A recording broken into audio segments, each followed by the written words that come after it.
America's state regime media, known as Fox, is in an absolute panic because Donald Trump is crashing our markets. He's crashing our economy. So what's Fox doing? They're trying to convince their viewers that this is all part of a masterful deal, that Donald Trump's tariffs against Canada and Mexico, which are triggering retaliatory tariffs, are all part of a master plan. And even though the economy here in the United States is now crashing and our markets are crashing, this is all part of the art of the deal. You just don't really know how to negotiate the way Trump does. That's what's really going on here. So Fox brings in chief White House propagandist Caroline Leavitt, who goes on and says, yeah, this is the art of the deal, everybody. Here, watch this.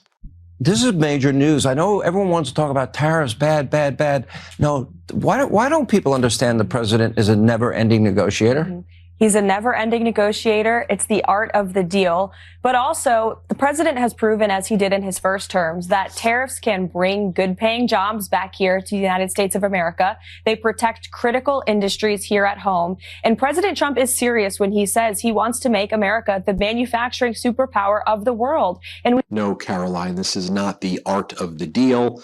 You're just crashing our economy with horrific policies that we all knew would crash our economy. Throughout the day, as the markets were and are doing horrible, Fox continues to bring on Caroline Leavitt as a guest on the Larry Kudlow show. Larry Kudlow used to work in the Trump administration, was wrong about literally everything. He brings on Caroline Leavitt and then blames the crashing markets and the crashing economy on the remnants of former President Biden's economy. Here, watch this. Last one. What's left of the Biden economy is slumping so badly. It's just slumping. This is the legacy of the Biden economy.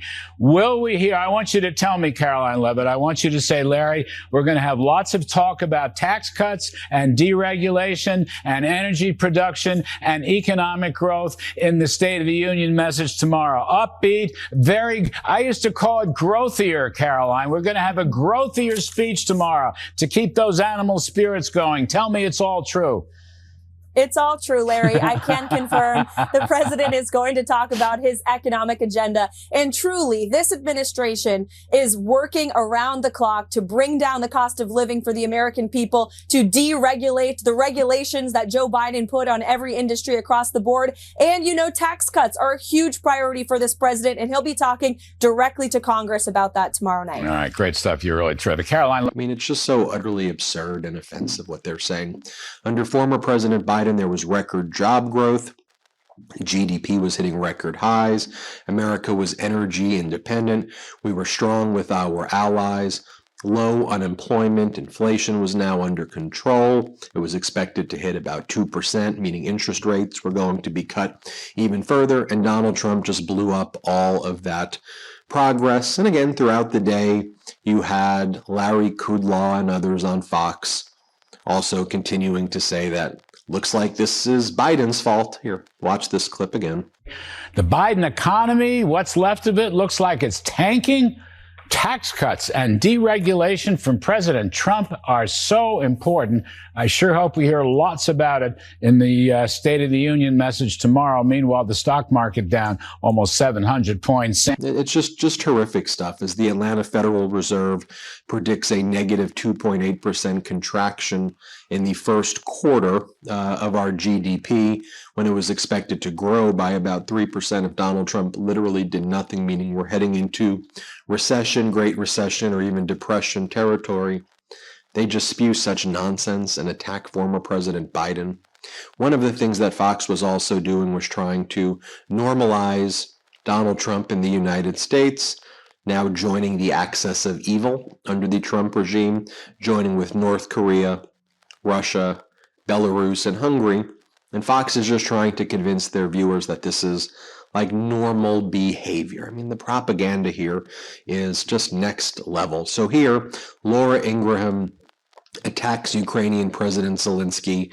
She says because he looked like Captain Spock when he was in the Oval Office. Play this clip. OMG. This isn't even a new strategy. This is warmed over Russian collusion. Oh, how original. It was just 3 days after the man dressed like Captain Spock was booted without lunch from the White House. We're getting a much clearer picture tonight of how things went down and why President Trump is the only politician telling the full truth here. I mean, they're really upset with the outfit of a wartime president, a war hero in President Zelensky, standing up for his country from the unlawful invasion by Russia, who wants to kill all Ukrainians, and they make fun of him and say he looks like Captain Spock. I mean, what's wrong with these people? I mean, seriously. So then yesterday evening on the Hannity show, they had J.D. Vance, and J.D. Vance is basically saying, look, what I really did in the Oval Office when I attacked President Zelensky was I did what I had to do to try to diffuse the situation with Donald Trump. Here, play this clip. And then when it really went off the rails, of course, is when I asked, or you had a Polish journalist who asked a question, the president answered it, and then I answered it. And then something about my answer just really set Zelensky off. So then he came at me. So you're blaming yourself. then I went back at him. Right. And what I tried to do originally was actually try to diffuse the situation a little bit. Because I'm like, we're having this meeting. Obviously, there are 100 television cameras here. Let's try to have this conversation in private. And then the president, as we kept on going back and forth, I tried again to say, well, maybe we should have this conversation in private. And the president was like, nope, actually, I don't want to have it in private anymore. I want to have this actual conversation in public for the American people to see. And I trying to diffuse the situation. I mean, J.D. Vance just started attacking President Zelensky with Russia's talking points, with Kremlin talking points. We all saw it. He wasn't diffusing the situation. They try to act like Zelensky was the bad guy. No, Russia is the bad guy, and Donald Trump is trying to act like Russia is the good guy who wants peace. What are we talking about here?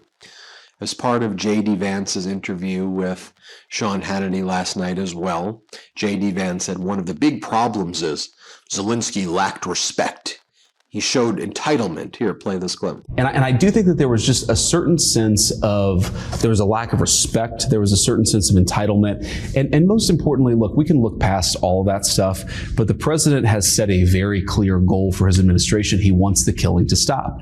And when J.D. Vance is saying that, like, it's such projection, like J.D. Vance is talking about himself, the entitlement that this guy, J.D. Vance, who was once a never Trumper like 6 years ago, has, a guy with like no experience, who should never have been the vice president, no foreign policy experience, who's there taking Russia's side. It's so deplorable. It's so despicable.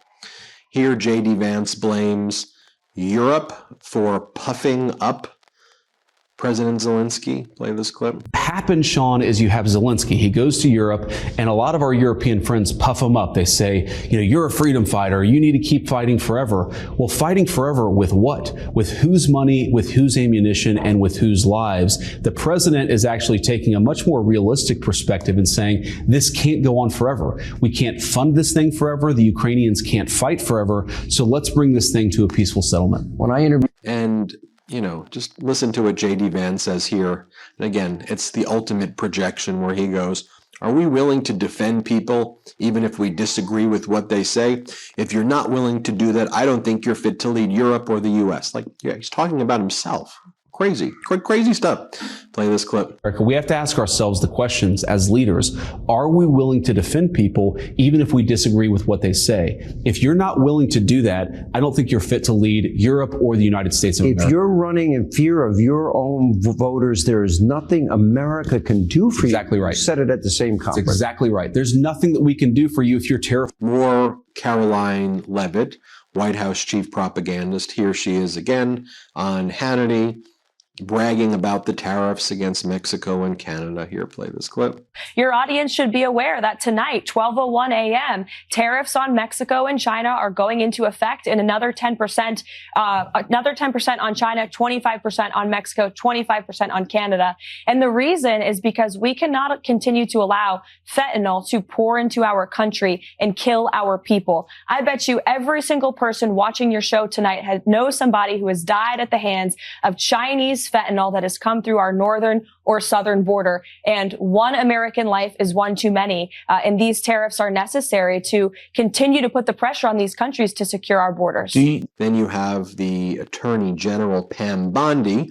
She goes on Hannity and attacks the DOJ. She's the leader of the DOJ as Attorney General.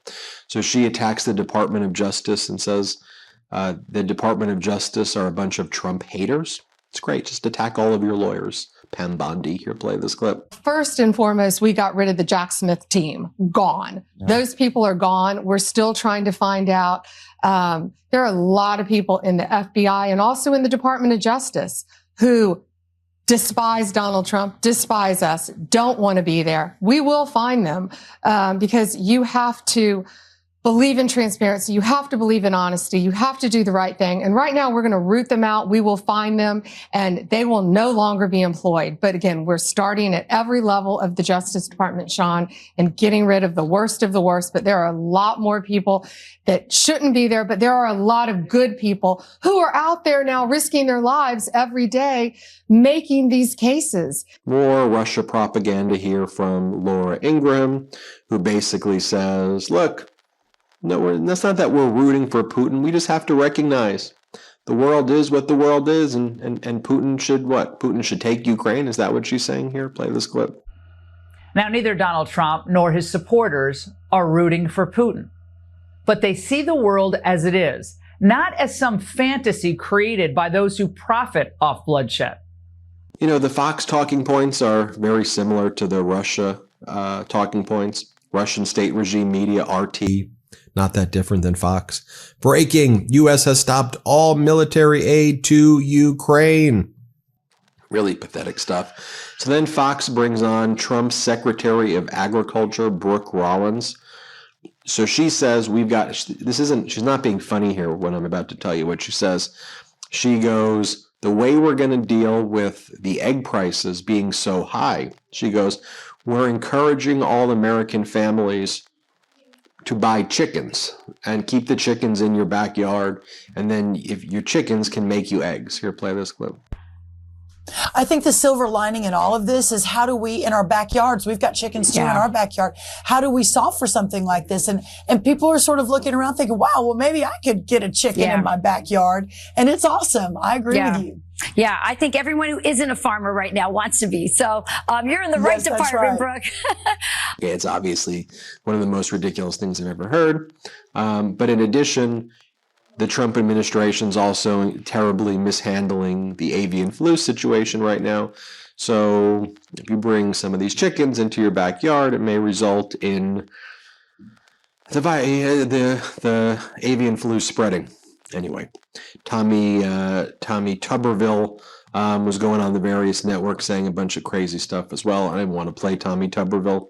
Let's play Howard Lutnick, Trump's Commerce Secretary, who says, look, sure, I hear you on the economy, but we're going to get so rich, we're selling Trump gold cards for $5 million each.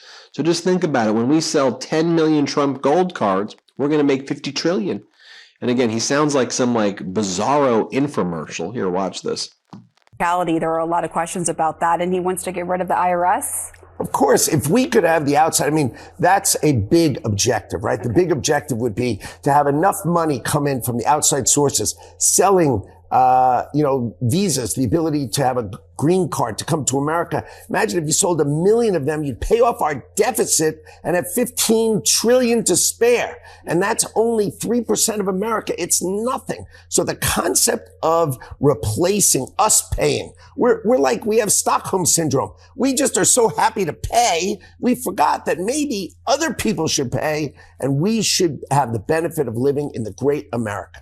And then finally, Fox host Pete Ducey, again laundering the Russian propaganda, and here he is talking about how really what Zelensky needs to do. Zelensky needs to go in front of a camera, tell Donald Trump how sorry he is, and then maybe there can be discussions in the future. But until Zelensky goes in front of the camera and says he's sorry for not praising Putin, Donald Trump doesn't want to talk to him. This is the level of maturity that we have in the White House right now. Here, play this clip. I have been told by a senior official here that nothing's going to happen with this minerals deal until Zelensky goes in front of cameras and makes an explicit public apology for the way that he behaved himself, behaved in the Oval Office with that meeting. There you have it, folks. Let me know what you think about all of that. Some bizarre stuff.